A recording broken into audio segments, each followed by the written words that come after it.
तो देखिए, चैप्टर के अदर एस्पेक्ट पर डिस्कस करने से पहले हम देखते हैं पहले उन 3 स्टोरीज़ को जो आपके इस चैप्टर में स्टार्टिंग में दी गई हैं। ये स्टोरीज़ से आपको ग्लोबलाइजेशन क्या है इसके ये काफ़ी हद तक आपको जो है क्लियर हो जाएगा इससे। तो फर्स्ट स्टोरी इसमें दी गई है एक लड़के की, जिसका नाम है जनार्दन। जनार्दन एक कॉल सेंटर में काम करता है। कॉल सेंटर में एंटर करने के बाद इसका नाम जनार्दन नहीं बल्कि जॉन होता है। जॉन के नाम से इसको सब वहाँ पर जानते हैं। ये कॉल सेंटर कहाँ पर है? इंडिया में है। और ये सर्विस कहाँ के लोगों के लिए देता है? यूएस के लोगों के लिए, अमेरिका के लोगों के लिए। तो जब जैसे कि हम जानते हैं इंडिया में जब रात होती है तो यूएस में दिन होता है। तो ये नाइट शिफ्ट में काम करता है वहाँ पर। और जो इसके हॉलीडेज़ हैं, जो इसको हॉलीडेज मिलते हैं, वो भी इंडिया के कैलेंडर के अकॉर्डिंगली नहीं बल्कि यूएस के कैलेंडर के अकॉर्डिंगली इसके हॉलीडेज़ होते हैं। तो स्टूडेंट्स, ऐसे जो एग्जांपल दिया गया है, ऐसे लाखों लोग हम देखते हैं जो इंडिया में, गुड़गांव में, बेंगलुरु में, मुंबई के कॉल सेंटर में बैठकर लाखों मील दूर लोगों को जो है दूसरे देश के लोगों को सर्विस देते हैं।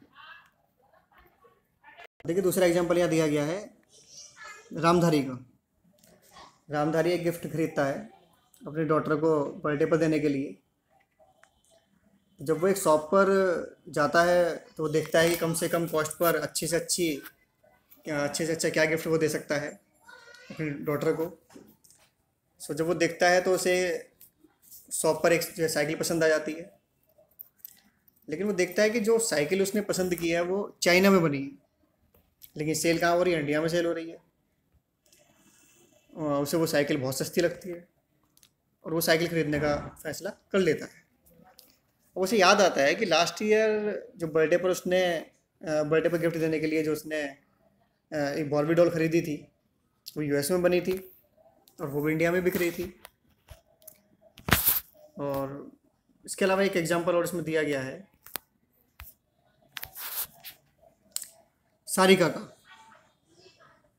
सारिका स्कूल लाइफ में और कॉलेज लाइफ में बहुत पढ़ती थी, काफ़ी इंटेलिजेंट थी। उसने अपना कॉलेज पास आउट करने के बाद में उसने फैसला लिया कि वो जॉब करेगी। लेकिन सारिका की जो फैमिली वाले थे वो नहीं चाहते थे कि वो सारिका जॉब करे, क्योंकि उनकी घर की लड़की की जो लड़कियां थी अभी तक बाहर, जो पिछली जो जनरेशन थी उसमें से कोई भी लड़की अभी तक घर से बाहर नहीं निकली थी जॉब करने के लिए। तो वो इसे अपने परिवार के कल्चर के खिलाफ मानते थे। लेकिन सारिका जॉब करने का फैसला लेती है क्योंकि न्यू अपॉर्चुनिटीज़ उसकी जनरेशन को अवेलेबल हैं।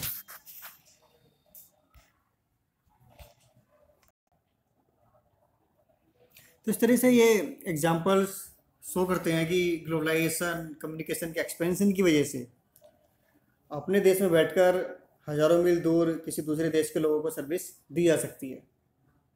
और इसी तरह अपने देश में ही हम विभिन्न देशों में बनी वस्तुओं को सस्ते दामों पर हमें आसानी से उपलब्ध है। और इसके अलावा न्यू जनरेशन में बड़ा एक चेंज आ रहा है, जहाँ पहले लड़कियाँ घरों के कामकाज तक ही सीमित थी, वह घर से बाहर निकल कर जॉब कर रही हैं। और जो पुरानी बाधाएं हैं उनसे बाहर निकल कर वो आगे बढ़ रही हैं। तो इस तरीके से ये जो प्रभाव हैं ग्लोबलाइजेशन के, ये बताए गए हैं यहाँ पर। इनको देखने से लग रहा है कि ग्लोबलाइजेशन एक बहुत अच्छी चीज़ है, लेकिन ग्लोबलाइजेशन की एक दूसरी पिक्चर भी है, इसका सिक्के का दूसरा पहलू भी है, जो आपके चैप्टर में दिया गया है। तो इसके बारे में देखते हैं।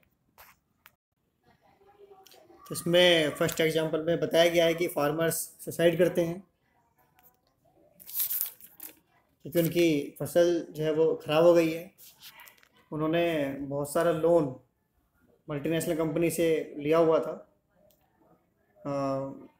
उन्होंने ये पैसा इसलिए उधार लिया था कि उनको लगता था कि उनकी जो फसल है वो अच्छी होगी और वो इस पैसे को चुका देंगे, लेकिन ऐसा नहीं हो पाया। उनकी फसल ख़राब हो जाती है और जो पैसा उन्होंने इस एमएनसी से उधार लिया हुआ था वो उसको नहीं चुका पाते हैं। तो ऐसे बहुत से फार्मर्स हैं जो सुसाइड कर रहे हैं। ऐसी न्यूज़ हमें अक्सर देखने को मिलती हैं न्यूज़पेपर्स में कि फार्मर्स सुसाइड कर रहे हैं।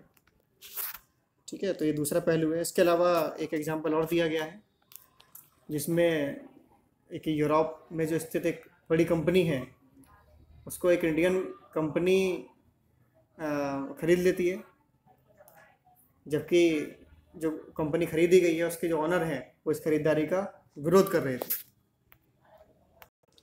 थर्ड एग्जांपल है रिटेल शॉपकीपर्स का। ज़्यादातर जो शॉपकीपर्स हैं उन्हें डर है कि अगर foreign companies FDI, foreign direct investment, अगर ये कंपनीज भारत आती हैं तो उनका काम ठप हो जाएगा। तो जो छोटे छोटे दुकानदार हैं उन्हें डर है इस बात का कि मल्टीनेशनल कंपनीज़ के भारत में आने से उनका व्यापार ठप हो जाएगा। जैसे कि आप देख रहे हैं कि आज घर का हर ज़रूरी छोटे से छोटा सामान हमें घर बैठे मिल जाता है। हम ऑनलाइन ऑर्डर करते हैं और हमें सामान अवेलेबल हो जाता है। जैसे बहुत सारे प्लेटफॉर्म है जहाँ पर हम ऑर्डर करते हैं, जैसे अमेजोन है, फ्लिपकार्ट है, बिग बास्केट है, ग्रूपर है, ठीक है ना। तो ऐसे तमाम प्लेटफॉर्म है जो ऑनलाइन घर बैठे बहुत कम रेट पर हमको सामान उपलब्ध कराते हैं, तो जिसका असर छोटे दुकानदारों पर बड़े पैमाने पर पड़ रहा है। देखिए फोर्थ एग्जांपल है जिसमें एक फिल्म प्रोड्यूसर है मुंबई का, उसके ऊपर स्टोरी चोरी करने का केस दर्ज है। उसके ऊपर ये आरोप लगाया कि उसने एक फॉरेन फिल्म जो हॉलीवुड फिल्म थी उसकी स्टोरी को उसने जो चोरी करके अपनी मूवी में यूज किया है। तो उसके ऊपर ये चोरी का या कहेंगे कॉपीराइट का आरोप लगाए। इसके अलावा फिफ्थ एग्जांपल है कि एक मिलिटेंट ग्रुप है, टेररिस्ट ग्रुप, उसने धमकी दी है कॉलेज गर्ल्स को कि अगर वो जीन्स पहनती हैं, वेस्टर्न कल्चर्स को अपनाती हैं तो उनको मार दिया जाएगा। तो देखिए ये एक सर्वे यहाँ पर दिखाया गया है, ये आपकी बुक में नहीं है, जिसमें मिडिल ईस्ट और मुस्लिम कंट्रीज़ पर किया गया है ये सर्वे। तो उसमें ज़्यादातर जो महिलाएं हैं वो नहीं चाहती हैं कि वो ट्रेडिशनल जो ड्रेसेस हैं उनको पहनने के पक्ष में नहीं हैं। तो कुछ एग्जांपल हैं जो ग्लोबलाइजेशन के नेगेटिव इफेक्ट को दिखाते हैं। अब इन एग्जांपल्स जो कि कुछ पॉजिटिव हमने पढ़े, कुछ नेगेटिव पढ़े, तो आपके दिमाग में काफ़ी जो ग्लोबलाइजेशन की जो पिक्चर है वो काफ़ी हद तक क्लियर हो गई होगी। तो ये चैप्टर समझना, ग्लोबलाइजेशन के कॉन्सेप्ट को समझना, इसके कॉजेस कॉन्सिक्वेंसेस को समझना अब आपके लिए आसान होगा। ठीक है, तो हम समझते हैं मीनिंग ऑफ ग्लोबलाइजेशन। तो globalisation as a concept fundamentally deals with flow. ठीक है, तो ये एक तरीके का फ्लो है जिसमें हर चीज़ में लिक्विडिटी आ गई है। यहाँ पर ये चार तरह के फ्लो यहाँ पर दिखाए गए हैं। तो फर्स्ट है फ्लो ऑफ आइडिया। आज बहुत तेज़ी से आइडियाज़, विचारों का फ्लो हो रहा है। आज पूरी दुनिया भर में कोई भी घटना हुई हो, पल भर में उसकी जानकारी हमें मिल जाती है। आज सोशल मीडिया इतना पावरफुल हो चुका है, लोग फेसबुक, ट्विटर, व्हाट्सएप, यूट्यूब पर अपने आइडियाज़ शेयर करते हैं। लोग इन प्लेटफॉर्म पर बड़ी मजबूती के साथ आपस में जुड़ चुके हैं। तो ये ग्लोबलाइजेशन का ही असर है जो आप अपनी स्टडी ऑनलाइन यूट्यूब पर कर रहे हैं। ठीक है, तो अब यूट्यूब, गूगल जो है ये नॉलेज के लिए बड़ा प्लेटफॉर्म बन चुके हैं जहाँ पर आप किसी भी प्रकार की नॉलेज या जानकारी पल भर में ले सकते हैं। Second is capital. आज इकोनॉमी नेशनल इकोनॉमी से ग्लोबल इकोनॉमी की में जो है शिफ्ट हो चुकी है, जिसमें प्रोडक्शन इंटरनेशनलाइज्ड हो गया है और फाइनेंशियल कैपिटल फ्लो फ्रीली हो रहा है, फ्रीली। ठीक है, देश की सीमाओं के आर पार फाइनेंशियल कैपिटल फ्लो बहुत बहुत ज़्यादा बढ़ गया है और वो इंस्टेंट हो गया है। सबसे बड़ी जो खासियत है क्या है इसकी, इंस्टेंट, बहुत तेज़ी के साथ फ्लो हो रहा है। आज आप देखें, अगर एक देश का शेयर मार्केट गिरता है तो उसका इम्पैक्ट वर्ल्ड वाइड देखा जाता है, दूसरे देश की इकोनॉमी पर भी उसका तुरंत असर पड़ता है। ठीक है, और थर्ड क्या है, कमोडिटीज़। आज कमोडिटीज़ जो वस्तुओं की जो आवाजाही है वो बहुत बढ़ गई है, इंटरनेशनल ट्रेड बहुत बढ़ गया है। एग्जाम्पल के लिए जो मोबाइल आप यूज कर रहे हैं, इसमें लगने वाले 10 तरीके के पार्ट्स की मैन्युफैक्चरिंग 10 कंट्रीज में हो सकती है और उसकी असेंबली किसी अदर कंट्री में हो सकती है। ऐसे ही जो शर्ट आप यूज कर रहे हैं, हो सकता है उनका प्रोडक्शन 10 जगहों से हो रहा हो, उसकी मैन्युफैक्चरिंग कहीं दूसरी जगह हुई हो और डिस्ट्रीब्यूशन कहीं और दूसरी जगह होता है, कंजप्शन कहीं और होता है। तो इस तरीके से हम देख सकते हैं कि आज मार्केट एमएनसी प्रोडक्ट्स से भरा पड़ा है और उनका फ्लो बहुत तेज़ी के साथ बढ़ा है। फोर्थ इज पीपल लोगों का फ्लो बहुत तेज़ी के साथ बढ़ा है। जो लोग जिस चीज़ के प्रोडक्शन में एक्सपर्ट हैं वो एक लेबर के रूप में इम्पोर्टेंट होते हैं उस चीज़ के लिए, और पूरी दुनिया भर में उनकी जो है डिमांड होती है वर्ल्ड वाइड।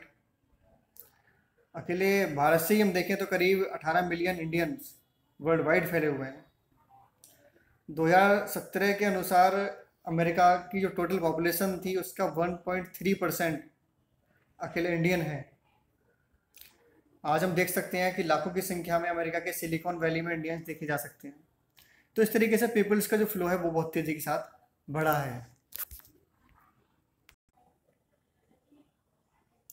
तो देखिए, अभी तक हमने जिन 4 चीज़ों के फ्लो की बात की, तो यह सोचने वाली बात यह है कि इनका फ्लो तो पहले भी होता था। हम हिस्टोरिकल पर्सपेक्टिव से देखें तो पहले भी आइडियाज़, कैपिटल, कम्युनिटीज़, पीपल्स का फ्लो होता था। ब्रिटिशर्स जब भारत आए तो वो ट्रेड के लिए आए थे, तो इन सब का फ्लो तो उस टाइम पर भी था। तो अब नया क्या है इसमें? ऐसी जिसे हम ग्लोबलाइजेशन कह रहे हैं, तो इसमें ऐसा नया क्या है? तो वो नया है स्केल और स्पीड। पहले के मुकाबले ये फ्लो अब बड़े लार्ज स्केल पर हो रहे हैं। हम हर छोटी से छोटी चीज़ के लिए इंटरडिपेंडेंट हो गए हैं। आज हम इंटरनेट के बिना कल्पना भी नहीं कर सकते। आज आप लॉकडाउन में ये ऑनलाइन पढ़ाई कर रहे हैं, इसकी वजह ये इंटरनेट ही है, जिसमें गूगल है, जीमेल है, गूगल मीट पर आप लाइव क्लासेस, व्हाट्सएप, यूट्यूब, और ये सभी प्लेटफॉर्म किस कंट्री के हैं? ये अमेरिका के हैं। तो हर छोटी से छोटी चीज़ के लिए हम दूसरी कंट्री पर डिपेंड हो गए, और ये डिपेंडेंसी लार्ज स्केल पर बढ़ी है। दूसरी चीज़ है स्पीड। तो इन सभी का फ्लो जो है, जो स्पीड है, वो पिछले 20 से 25 सालों में बहुत तेज़ी के साथ बढ़ी है, और इसमें बड़ा इम्पोर्टेंट रोल प्ले रहा है मीन्स ऑफ कम्युनिकेशन का। ठीक है, संचार माध्यम। अब जैसे जैसे कम्युनिकेशन टेक्नोलॉजी लार्ज स्केल पर रिफॉर्म्स हुए हैं, इसमें इंटरनेट की स्पीड बढ़ी है, तो इनफ्लोज की स्पीड भी बढ़ी है। आज आप पल भर में दुनिया के किसी भी कोने में पैसा ट्रांसफ़र कर सकते हैं, अपने आइडियाज़ शेयर कर सकते हैं। नेट की स्पीड बढ़ने से वीडियो कॉलिंग में सुधार हुआ है। आप लाइव किसी से इंटरेक्ट हो सकते हैं। ऑनलाइन ऑर्डर करके आप कमोडिटीज़, किसी भी वस्तु को किसी दूसरे देश से मंगा सकते हैं। तो इस तरीके से ये जो ग्लोबलाइजेशन है, आज का जो ग्लोबलाइजेशन है, इसमें स्केल और स्पीड का एक्सपेंशन हुआ है, जिसमें मेजर रोल प्ले रहा है टेक्नोलॉजिकल एडवांसमेंट का।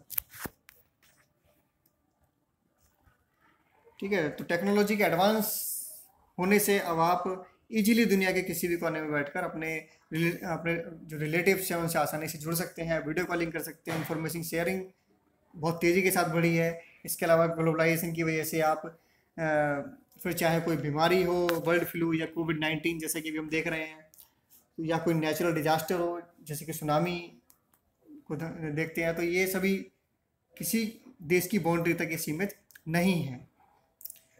तो इसी तरह जैसा कि हम बात कर चुके हैं कि कोई आर्थिक घटना हो, इनका असर सिर्फ लोकल नेशनल लेवल तक नहीं रहता, बल्कि इनका असर ग्लोबली महसूस किया जाता है।